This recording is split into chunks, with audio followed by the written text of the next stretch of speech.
This is the first show of Let's Talk About It. Let's talk about it. Did anyone take a notice yesterday that when Sauce, star cornerback of the New York Jets, was asked what his thoughts of Daniel Jones were, that he stood at the podium silently with a smirk for about a minute and a half before saying in a condescending way, "Oh, he's good, he did good." And then he made up a story about how he almost jumped the pass, but Daniel Jones faked it and then checked it down so he could kind of have something to talk about Jones. He clearly had nothing good to say about Daniel Jones. And the way he stood and smirked through the entire conversation. I mean, dude, Daniel Jones, I know you're out there and I know you saw that. If that's not a slap in the face, a complete shot at you, and if you don't take that type of shit personal, then I don't know what kind of fire and desire you have inside of you as a starting quarterback in the NFL for the New York Football Giants in the biggest city in the country. Brother, a corner on the other side of town, the little brother. I don't care how much talent the Jets have or who the fuck they think they are. And Aaron Rodgers this, Aaron Rodgers that. I got news for you. I haven't seen Aaron Rodgers play a real-ass football game in 2 years. And he hasn't been good for a while. Not saying he's not one of the greatest ever. But he's got to come out on the field and show us something this year. But that's the Jets. And the Jets have 59 years of making up to their fan base and prove something to the league and the city. Okay? But one thing is sure as hell, until the Jets finally win a Super Bowl, they're always going to be the baby fucking brother in town. The team that lives in the shadow. For Sauce, dude, you're a great corner, right? Go win something. I haven't even seen you play in a playoff game yet. I haven't even seen you play a meaningful fucking game past the holiday of Thanksgiving. So before you mock and smirk and wave at another team in town, yo, show me a real win in December, brother. You guys have been irrelevant as the very definition of the word in the dictionary for 16 years. And you're waving at people? Brother, go stare in the mirror and take a wave at that. Because every time you walk through fucking Giant Stadium and don't think for a second that's not Giant Stadium, you gotta take a look to your right at the 4 shiny Lombardis and not one of them says New York Jets, brother. You got that? That's real talk. And if you respect the game and the history of football, you would know that. But you know what? Forget about that. Because right now the Jets are probably a way more talented team.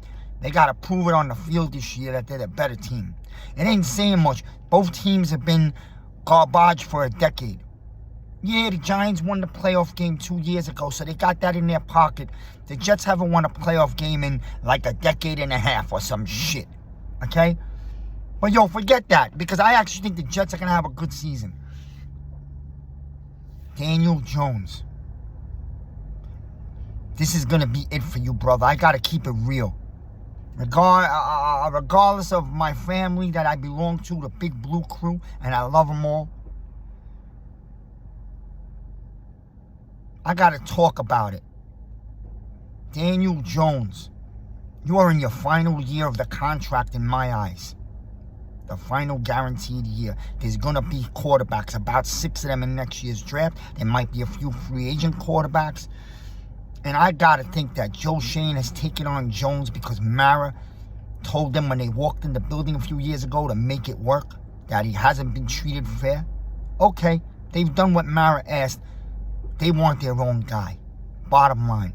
But yo, I am a Jones fan. I respect the hard work, and I feel for the guy taking it in the media every day from the haters and for whatever the reasons are.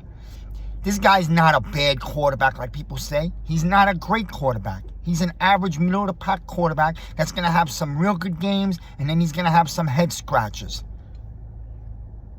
And you know what? At the end of the day, if this season goes along those lines and the Giants end up with around 7 or 8 wins, Daniel Jones is gone.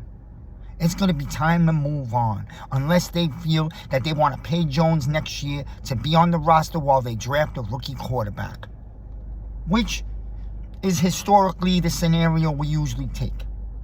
But yo, from The Miz to Daniel Jones, and you're probably not watching, but I wish you would. Grow a pair of balls. Step up like the gym rat you are. I want you to have that personality, that alpha, for 1 year. Take a look at the video yesterday. The media's talking shit about you across the country. You got players in the league disrespecting you, and you got a star corner across town. When he's asked about you, he smirked for 1.5 minutes in your face. That's a major fucking diss in New York City, a city I grew up in on the concretes of Brooklyn. If you did that to me, it would be a matter of seconds before we're swinging at each other. So I'm telling you, Daniel Jones, I want you to watch that.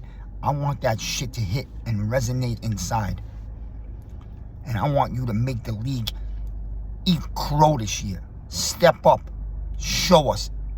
It's probably your final year unless you change it. It's time you take this team in your grip. It's time you talk your alpha shit. It's time for you to come out the fucking shell a little bit. It's time for you to yell at a receiver. It's time for you to curse at the other team like you did a few weeks ago when you jumped into the brawl. Take that shit to the next level.